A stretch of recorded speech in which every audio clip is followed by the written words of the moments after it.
Thank you for joining us for Working Through the Word, a ministry of the Richmond Church of Christ. Let's join our pulpit minister, Mike Johnson, as he brings today's lesson.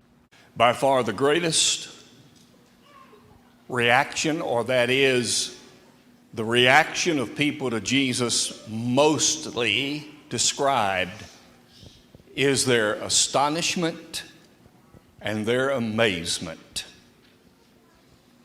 I found 30 or 40 different references where the people who were around Jesus were astonished and amazed. The word means that they were drawn to a sense of something great in front of them, leading to a purpose. They saw it. It was unmistakable. They couldn't get around it. But obviously not everybody accepted it. But you know, and I know, that Jesus is amazing. Tonight I want to encourage all of us to be amazing people. I want us to think about how we can live a life that will cause others to be astonished and amazed, to see something great with a higher purpose. But before we do that tonight, this morning we're going to notice how Jesus did it. How did he inspire that amazement? How was it that he caused people to be astonished in his presence? I found 5 things that were a part of that life that Jesus lived. Number 1, in Mark 1 and in Luke 4, the text says, and the people were astonished at his teaching. They were astonished at his words. They were amazed at the things that he said. Jesus, I can only imagine, was an amazing teacher.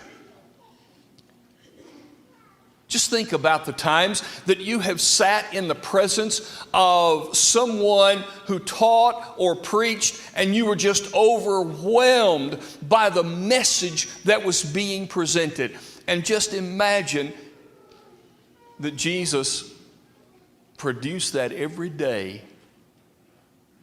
by the words that he said, the information that he had, the message that he gave. He was amazing. Matthew chapter 5 demonstrates his teaching. 6 times in that chapter, we find this phrase, or these 2 phrases. You have heard, but I say. When he taught, he got their attention. I don't know if he was a great orator. Isaiah 53 says that his personal appearance was not something that drew people to him. It does no damage to him to say he probably wasn't the best looking man in the first century. But he had a message and a presence in his teaching that just amazed people. And when he said, you heard, but I say, his words resounded. You have heard that you should not be angry unless you have a cause. But I'm telling you, if you get angry, you are in danger of judgment. You've been told that you should not commit adultery. But I'm going to tell you, don't even lust in your hearts.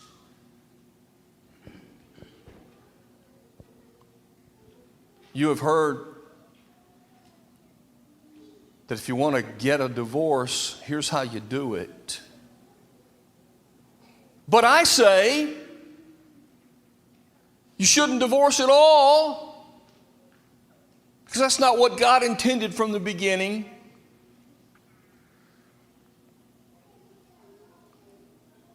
You've heard, you swear by the temple it's okay, but the gold on the temple is not okay. I say, don't swear at all.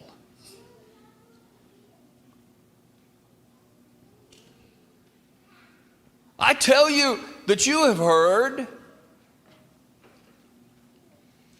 that you should not let someone overrun you. But I say, let them slap you on your other cheek too. And take your coat too. You have heard that it was okay to hate your enemies. But I say to love them. That teaching was and is amazing, because in that teaching he was dealing with the inner man, correcting the inner person to affect what was going on the outside. Jesus was amazing in his teaching. Number two, he was amazing in his authority. Those same two passages of Mark 1 and Luke 4 say he taught them as one who had authority and not like the scribes. His teaching style was amazing because he did not have a recognized position of leadership and authority. He was one of them.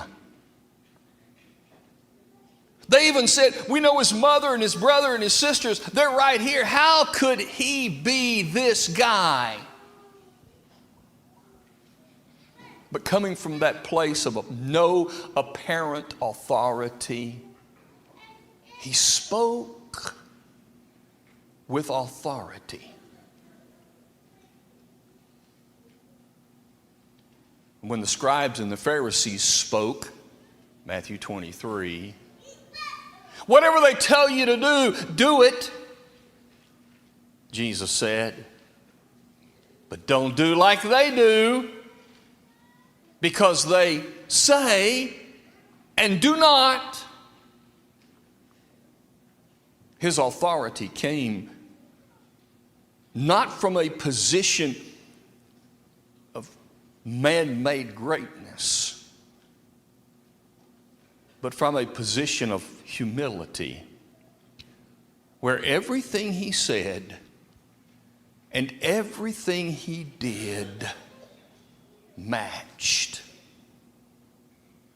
And his authority couldn't be overlooked. It drew them to him. He was amazing.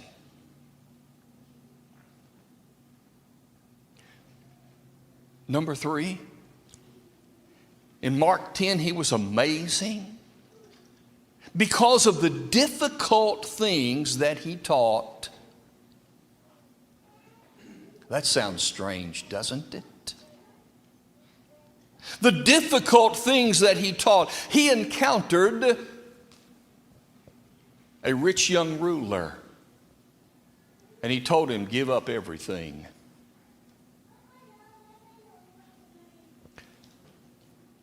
He countered his disciples and was talking to them about this marriage, divorce, and remarriage thing.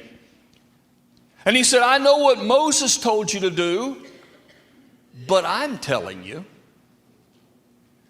that God expects a man and a woman to be married for a lifetime. The response of the disciples, what? If that's the truth, maybe we don't need to get married. They wanted a way out, and Jesus said no. To that rich young ruler, he said, you've done everything that you said you've done, but now here's the one thing you haven't done. Sell everything you have and give to the poor. And he went away sorrowfully.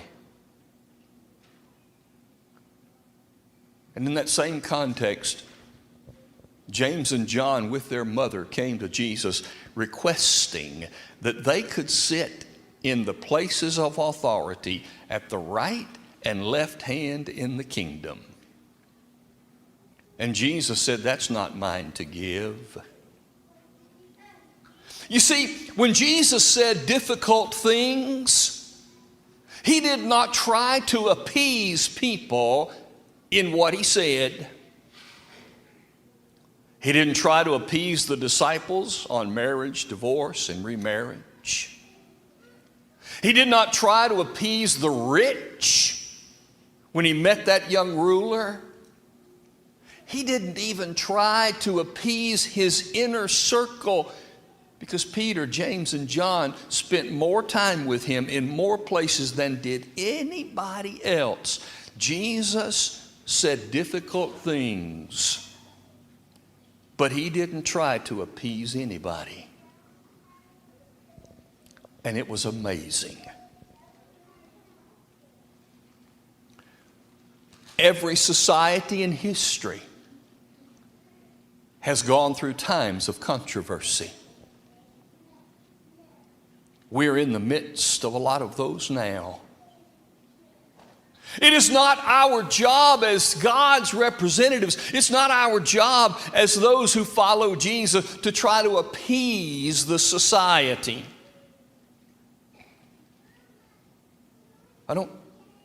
It matters not to me what people think about something when God has already decided the answer.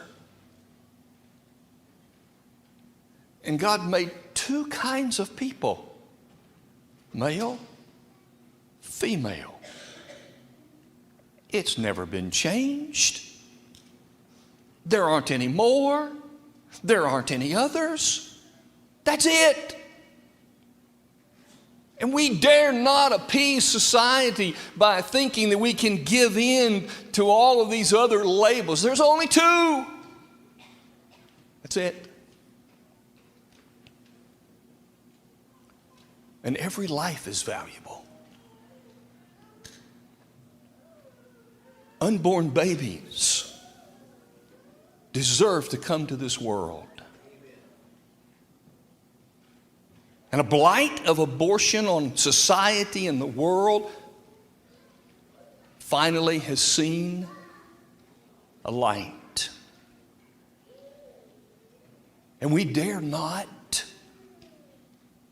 appease society by not standing up in difficult times.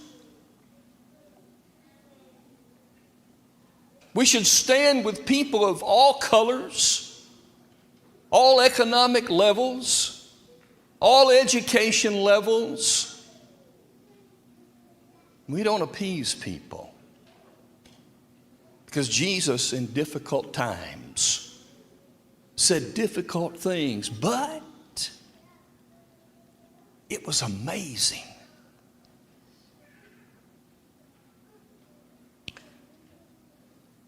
Mark 10:32 has an interesting phrase.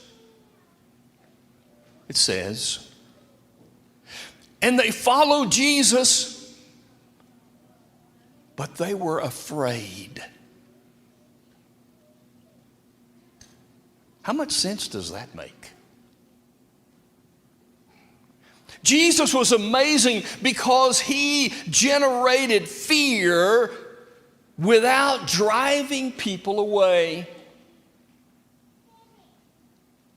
That's amazing. Because when things confront us that are fearful, every instinct about us says, run, get away. But those people just kept following him. Oh, they had a reason to be afraid. After he raised Lazarus from the dead, the leaders of the Jews put out a contract on him. They could have thought, hey, we're in this too. They might get us. Just prior to this statement in verse 32, the disciples had reason to fear because Jesus said, the first shall be last, and the last shall be first. And they could fear, am I really where I need to be? The fear that Jesus generated drew people to him rather than pushing them away. Maybe John describes it best in 1 John 1, 17 and 18.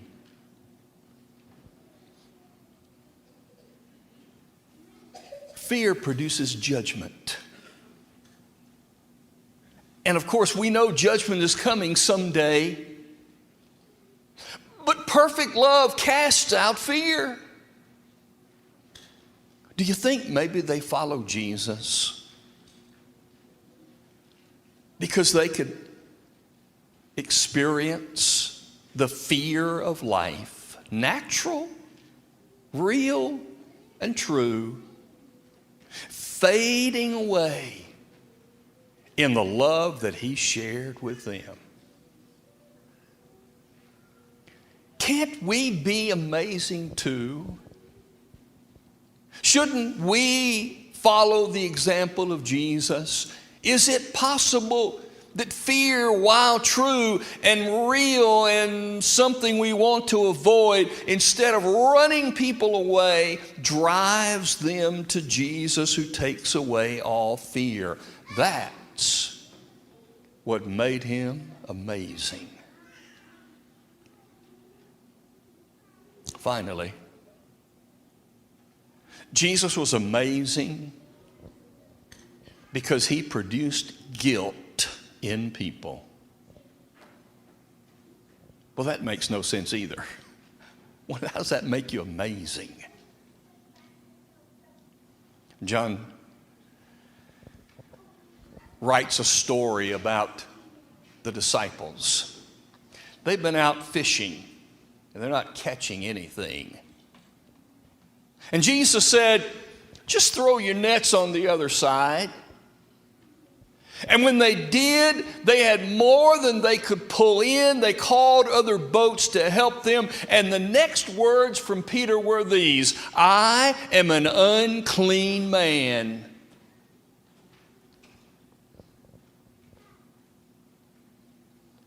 He was amazed, the text says. Amazed and astonished at the number of fish, and it made him think he was unclean. There was something that Jesus did in that miracle that touched him.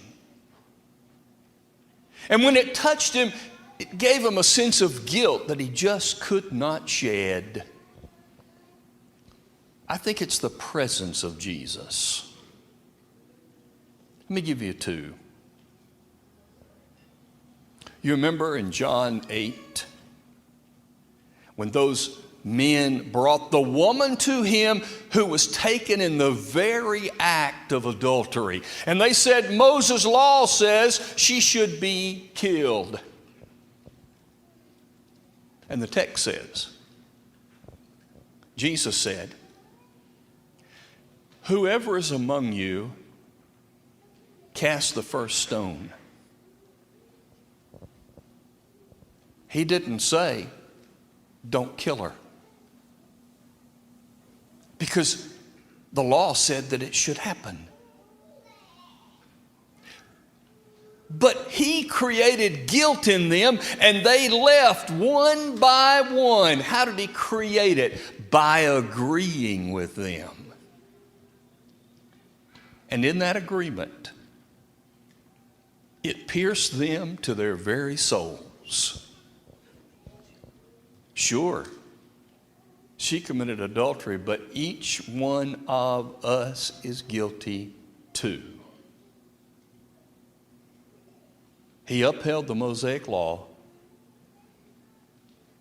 and he preached mercy and grace all at the same time. But for me, the best is probably what happens when Jesus was on trial.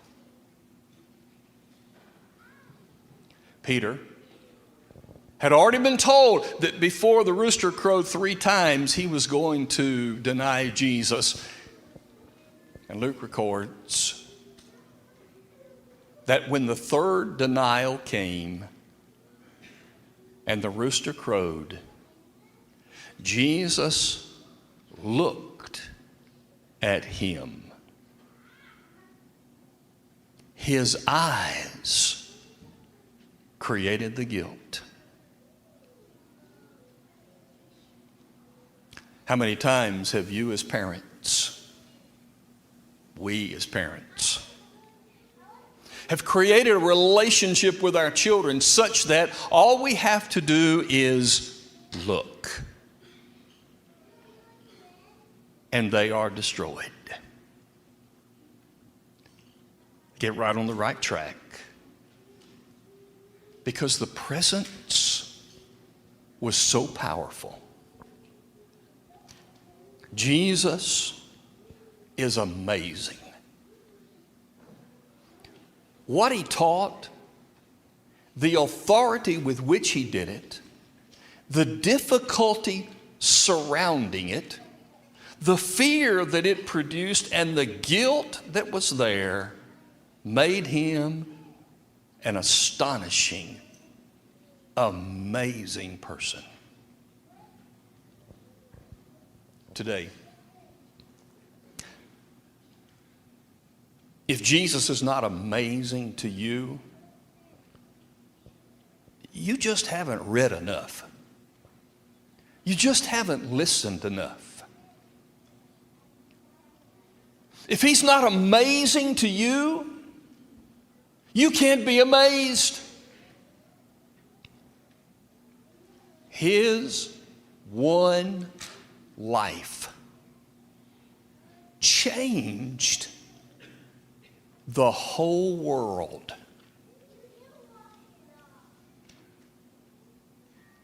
That's amazing. And what he can do in your life and in mine is amazing. He'll take the guilt and remove it. He'll replace the fear with love. He'll make the difficult something that you can handle. He will put you into authority and under his authority, and it won't matter because it fits just right. And he'll give you teaching that will sustain you in any situation.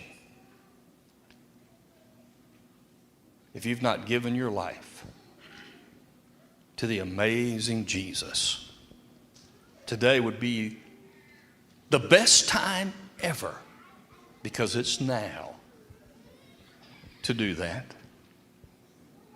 Our shepherds will wait, and we will immerse you into Christ. We will pray for you, whatever you need, as we stand and sing together. We hope you enjoyed today's broadcast brought to you by the Richmond Church of Christ.